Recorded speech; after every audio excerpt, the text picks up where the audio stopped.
gun. No. No guns. Ed, talk to her. I'm not going to bring you a gun, Ed Biddle. All right. I'm asking you. Does he care anything for me Oh, at Ed, all? don't you think I know why you flirt with me and why you hold my hand? You can sweet-talk me into anything, don't you? Well, I did, didn't I? Well, I want you to know something, Ed Biddle. I'm not one of those schoolgirls who's standing outside crying all over you. Well, then why don't you tell us, you call a guard? Guard! Damn it, guard! Call a guard!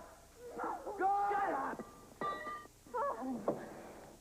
Those were Diane Keaton and Mel Gibson as a condemned prisoner and the warden's wife engaged in a most unusual form of rehabilitation. It's in a scene from Mrs. SOFFEL, a true story about a forbidden love affair. And Mrs. SOFFEL is just one of 4 new movies we'll be reviewing this week on Sneak Previews. I'm Jeffrey Lyons. And I'm Neil Gabler. As Jeffrey just said, we're going to be reviewing Mrs. SOFFEL, which is one of 2 movies on this show that happen to be made in America by Australian directors. And we'll have Heaven Help Us. That's a new comedy that tries to do the Catholic schools what Animal House did the fraternities. We'll also look at Fandango, about 4 college buddies having one last fling before entering manhood. And finally, we'll review Witness, starring Harrison Ford as a detective who has to hide out in an Amish village. We'll also be looking at the latest movies out on video cassette and this month's top movies on pay TV. But you are first up. Okay, Neil, our first movie is indeed Heaven Help Us. This is a very wacky, and I can't emphasize that word enough, but sensitive comedy about life at a very strict boys' Catholic school in Brooklyn in 1965. Now, everything this mischievous boys do in and near the school is under the ever-so-watchful eye of the strict, and I mean strict monks who are their teachers. But the students all seem to be majoring not in English or French or Spanish, but in goofing off, pulling off outrageous stunts, getting each other into trouble. As in every class, there's one nerd, the bookworm. And in this scene, he's in the confessional. But get ready, it's not quite your ordinary confession.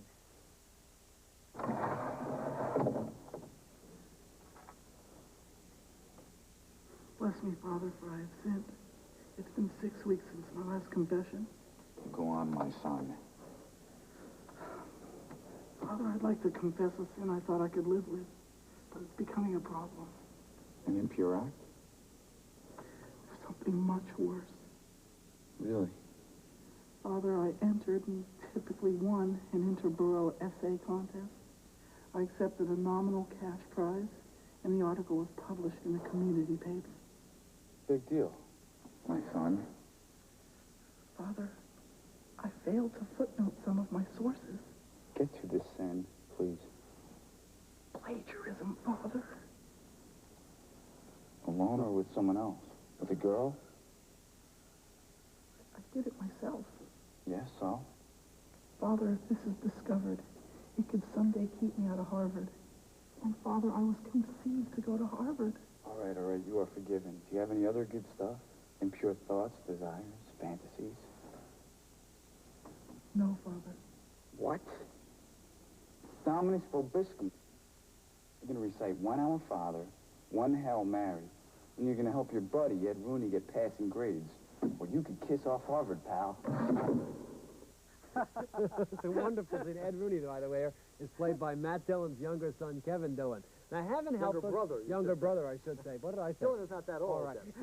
Heaven Help Us is loosely revolved around the experiences of a newcomer to the school and how he tries to fit in with his new classmates. And one of the rituals of the school, or any all-boys high school, of course, is the obligatory mixer. And in this scene, even before this closely supervised mixer even begins, there's a stern lecture on temptation. Lust is the beast within you. The beast that wants to consume you and then spit you out into the eternal fires of hell, where for all eternity your flesh will be ripped from your body by grotesque serpents with razor-sharp teeth, where for all eternity your blood will boil, your bones will burn, and your marrow will be reduced to its putrid black slime. And for what?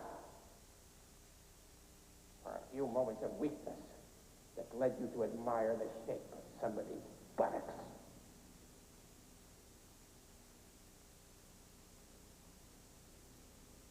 Any questions?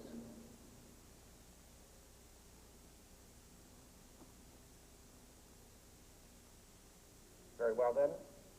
Have a nice time. Enjoy the dance. And I'll see you all next week. In other words, have a nice time, right? Well, Heaven Help Us made me laugh, as you can see. Made me cry a little, too. And I hated to see it end, and I can think of no higher compliment for a movie. For it's got a keen eye for recreating just the perfect mood of that school in that time and the attitudes of all boys under the thumb of, I think, needlessly strict disciplinarians. These are good boys, basically, you see, who only want, it seems, the chance to explore a bit of life on their own. Sure, at first this looks just like Animal House in a Catholic school, but it's much more than that. Heaven Help Us, you see, is intelligently written, impeccably performed, and according to my friends who've gone to such schools, oh so true to life.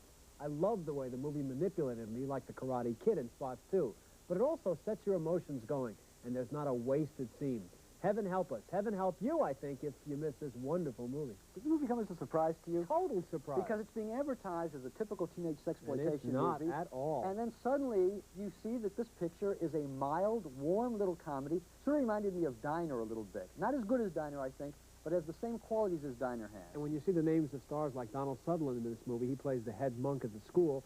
He doesn't really have the big part. The movie belongs to these good young actors, and they pick up the ball and run with it. Sensational. And when you laugh in this movie, I think you're laughing, as you do in Diner, at the recognition of your own feelings and own situations, things that you can recognize from your own life. And recognition. You don't have to be Catholic to enjoy this movie. That's really absolutely true. It's a nice, mild little comedy. I enjoyed it. I loved it. Well, now we're going to move on to Fandango. I think it's worth mentioning that Steven Spielberg's name is on the credits because Spielberg evidently discovered, the way that movie stars get discovered, the director of this movie, Kevin Reynolds, after seeing a short student film that Reynolds made. I think that's an interesting little sidelight, at least. Anyway, Fandango is set in 1971, and it's about 4 college roommates, 5 if you count the guy who's passed out in a drunken stupor in the back seat, who are down in Texas, who realize that their wild, carefree days are just about over. So they take their buddy's Cadillac and head down to the Mexican border for one last Fandango, as they call it. But the car runs out of gas in the middle of nowhere, and they've got to come up with a solution. Gardner, talk to me. Talk to me. It's possible I have vapor lock on my brain, but I just need to know, are you crazy? Are you out of your mind? It'll work, Philip.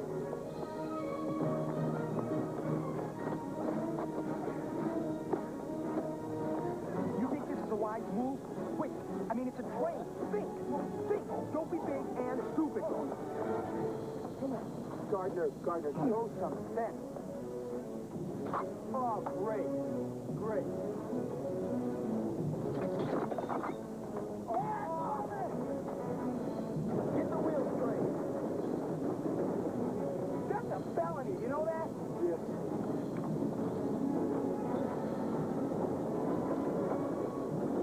We're all gonna die!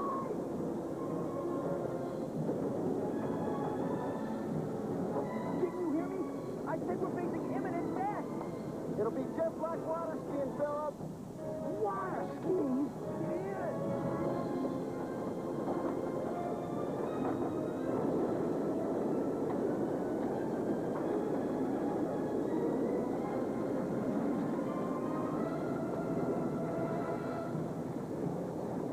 You did it. Run, son. Break off. Yep. Neutral. Yep. I don't. It'll work, Philip.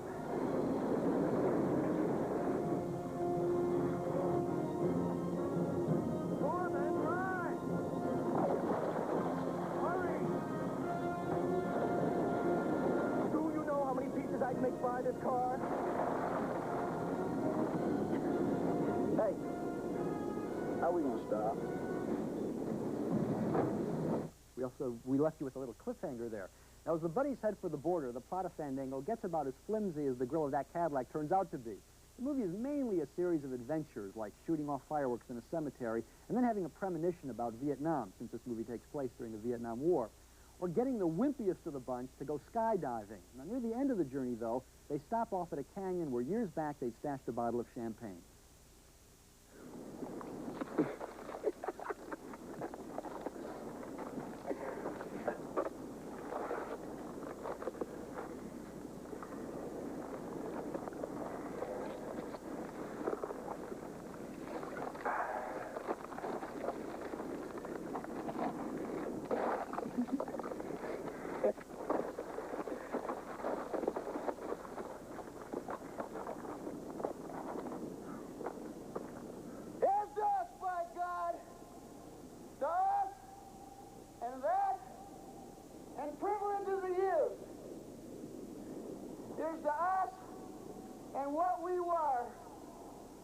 And what will be. And what will be.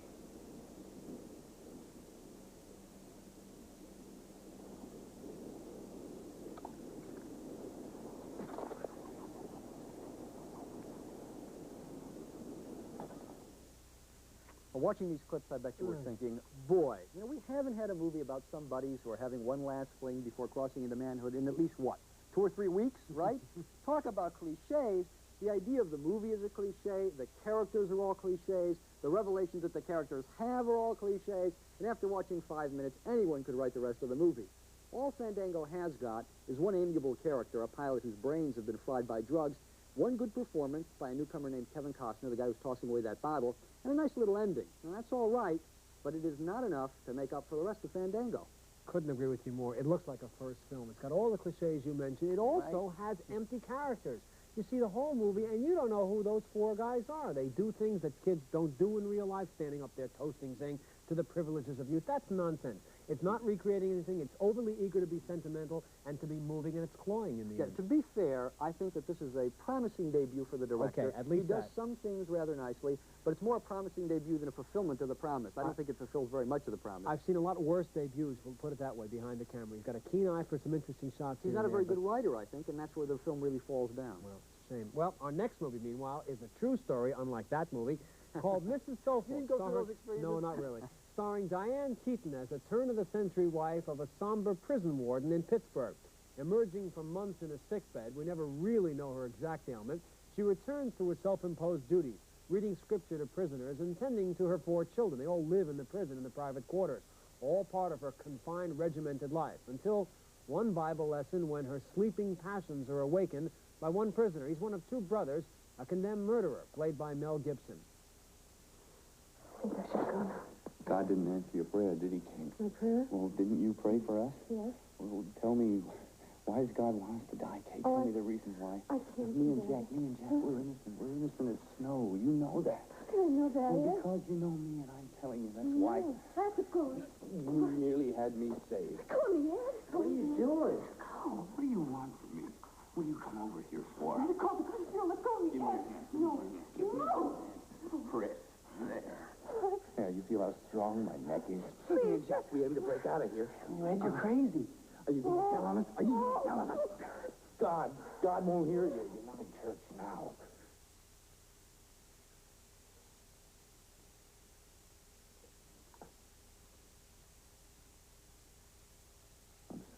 I'm sorry.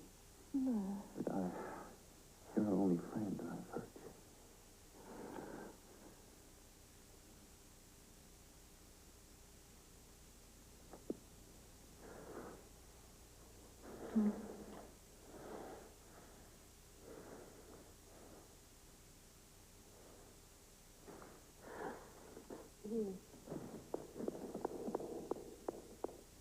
There also was Matthew Modine there as his brother, a good rising young actor, enjoying what he was seeing there. Now, as the love between Mrs. SOFFEL and this prisoner grows, Mrs. SOFFEL writes a letter to the governor pleading for clemency for the prisoner and his brother.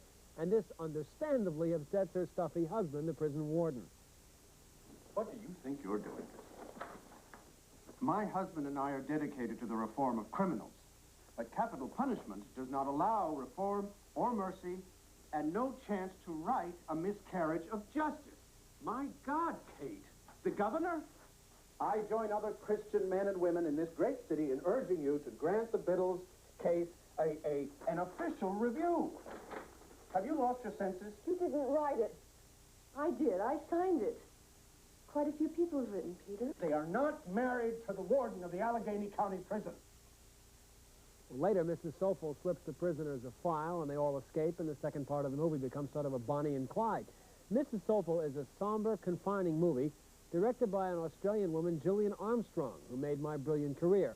Another movie about a woman who longs to shuck her dull life for a more challenging one. And it was gorgeously filmed, furthermore, by the cinematographer who made Tender Mercies and The Year of Living Dangerously. This is a slow, deliberately paced mood movie, showing a woman tossing aside her life, disdaining the conventions of her society, opting instead for freedom and real love. And even if her motivations for abandoning her husband, and especially her 4 children, aren't sufficiently explained, at least for me, Diane Keaton's underplayed, almost sardonic performance is here right on point and fascinating. Gibson, usually a dull, pretty-faced actor for my money, here seems somehow just right as her lover. They work well together, so I sort of like Mrs. Soffel. Yeah, I sort of liked it, too. If you tell somebody the story of this movie, it'll sound just like a trashy romantic novel. A repressed woman whose passions are aroused by a prisoner. But there's, as you said, there's a gloominess, a kind of fatalism, a kind of grayness about this movie that is so overwhelming that it really gets you. At least it got to me. You feel the dankness of the turn-of-the-century prison, like you're in the next cell, almost looking at the lovers vicariously. But if you tell somebody that the movie stars Diane Keaton in a wonderful performance and Mel Gibson doing his best work in a long time, I think that's what we're doing now. Yeah. That's the attraction of the film. Yeah, but you're expecting real passion. You're expecting real fireworks. I don't think that's really the strength of this movie. It's the mood. I almost wish there was more to it, but what there is all right. Well, moving on now, our next movie is a combination police thriller romance called Witness. It's made again by an Australian, the Australian director Peter Weir, who also did Gallipoli and The Year of Living Dangerously, among others. Now, Witness begins when a young Amish widow, the Amish being a strict religious sect who reject all worldly things, this movie begins when this widow takes her son on a train trip. And while they're waiting at the Philadelphia train station, the boy witnesses a murder in the washroom. And in this scene, a police detective, played by Harrison Ford, asks the boy what he saw. Sam, the man who was killed tonight was a policeman. It's my job to find out what happened. I want you to tell me everything you saw when you went in the bathroom.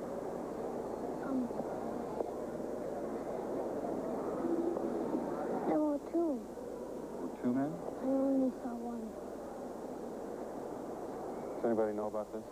No, nobody's had a chance to talk to him. What did he look like? The man that you saw? He was skinny. Was a black man? He had black skin? Yeah. But not stumpy. Stumpy? What's stumpy? On a farm, when a pig is going small like that, he's stumping. A runt. So he wasn't a runt. He was a big guy? Like me? Big guy. The woman there is Kelly McGillis, who, if you were one of the 2 or 3 people who saw Reuben, you may remember her from that picture. Well, it turns out that the killer was a renegade cop trying to cover up some high-level drug dealing. And when Ford finds out about it, he becomes the target of his own police department. So he escapes with the widow to her Amish village where there are no phones, no TVs, no police, none of the trappings of modern life. Now, hiding out there, Ford begins falling for the widow. And in this scene, while fixing his car, he gives her a lesson in rock and roll, which is, of course, forbidden among the Amish. Oh, this is great. This is best.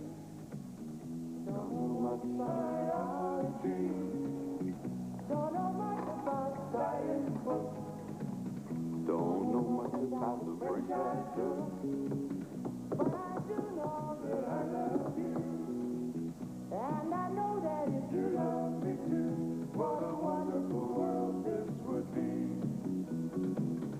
Don't know much about geography, don't know much trigonometry, don't know much about algebra, don't know what a side rule is for. But I do know what is 1 and 2. And if this one could be with you, what a wonderful world this would be. Though Ford disguises himself as one of the Amish, he can't accept the Amish commitment to nonviolence.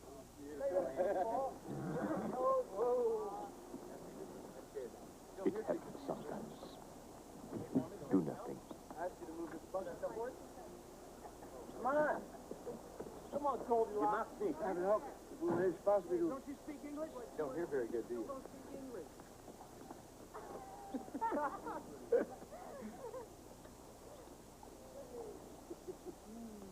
On the chin, on the chin. And The chin, yeah. You look better, buddy. snake guy. Come on down, Jack. Hey, you're not allowed to fight. You a man or what? Yeah, that's right. No fighting. They won't fight for their country either. It's not our way. That is my way. No. How's it look? It looks great. Give it to me. Oh, okay. Comes another one. Look at this. Woo. card book. Hey, watch it, Frank. He's going to hit you with his Bible. Oh. You're making a mistake.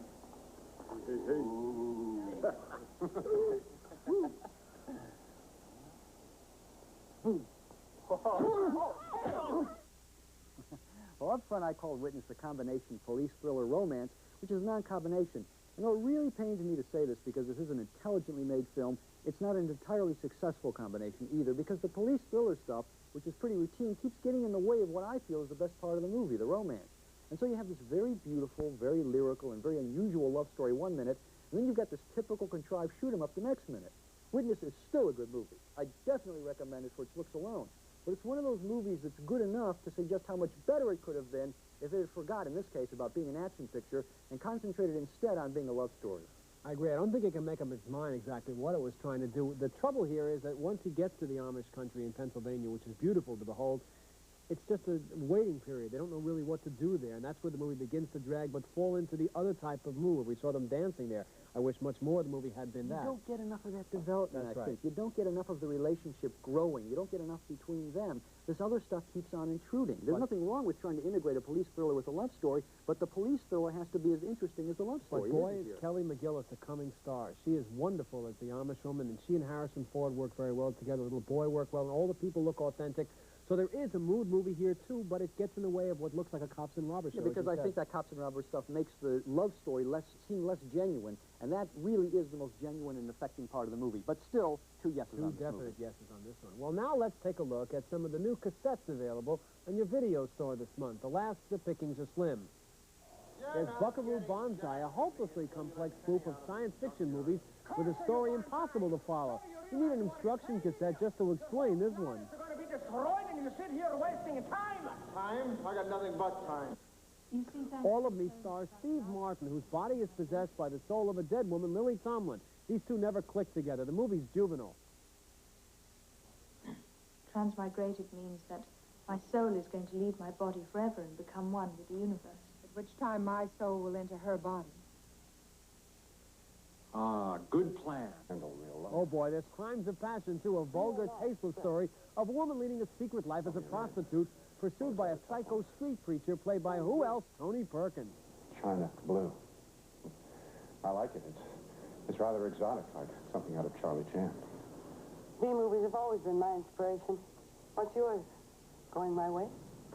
And finally, there's the complete unedited version of Once Upon a Time in America. This familiar shoot-'em-up is the long story of the rise of a gangster starring Robert De Niro and James Woods.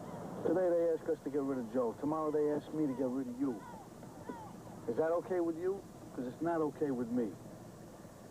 Now, I've only seen the shorter version of this movie, which played in movie theaters briefly, so I may rent the long version, which I hear is a completely different picture. Well, there's a lot more of Once Upon a Time in America than there was in the shorter version. Well, the movies on pay TV this month are a pretty mixed bag. Actually, more mixed than good.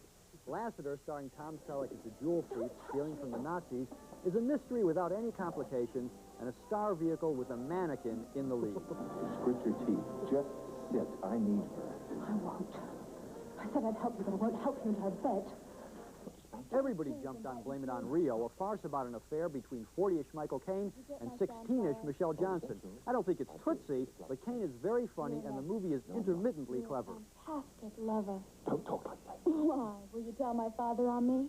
There's nothing to tell. Last night never happened. DC Cab wants to be Animal House on wheels, but somebody stole the hubcaps, the radio, and the battery. The only saving grace is Mr. T. Tell you kids to stay away from this drug dealing pimp. And you, Slime, if it's the last thing I do, I'm going to get these kids away from you. Finally, the best film on pay TV this month is Barbra Streisand's Yentl, with Streisand masquerading as a boy to get an education. The movie is so obviously heartfelt on her part that it can't help but move us too. 1,000 times, men and women Have different obligations, I know, but... And don't ask why. I always love seeing Mr. T segueing into Barbra Streisand. Talk about What two if they different do a movie careers, together, right? That's right. Summarizing now, I can't think of that. Summarizing now our opinions on the movies we reviewed this week. Both Neil and I liked Heaven Help Us, a funny and also touching story about life at a Brooklyn Catholic school 20 years ago. It's intelligent, wonderfully scripted and acted, and I hated to see it end, so 2 emphatic yes votes. Heaven Help Us is rated R primarily for its language. And we both disliked Fandango, the trite coming-of-age movie from a Steven Spielberg protege. Its sentiments are routine, contrived, and familiar. Fandango is rated PG, by the way, for its language. We both like the somber mood of Mrs. SOFFEL, however. It's got a story right out of a trashy romantic novel, but its prison-gray gloominess gets to you, and Mel Gibson and Diane Keaton are both convincing. Mrs. SOFFEL is rated PG-13 for its sexual content. And we both like, with some reservations, Witness, about an Amish boy who witnesses a murder. Though the elements of this police thriller and love story don't quite mix, Neil thought the police thriller elements compromised the love story. But we agree that there are wonderful underplayed performances. So 2 yes votes for Witness. It's rated R for both violence and nudity. Not a bad week, actually. That's right. 3 pretty good movies. Well, that's it for this week's sneak previews. On next week's show, we're going to review 4 more new pictures, including The Breakfast Club by the man who made 16 Candles, and The Mean Seasons, starring Kurt Russell as a reporter who's onto a hot case in Miami. That's next week, and until then, don't forget to save us the aisle seat.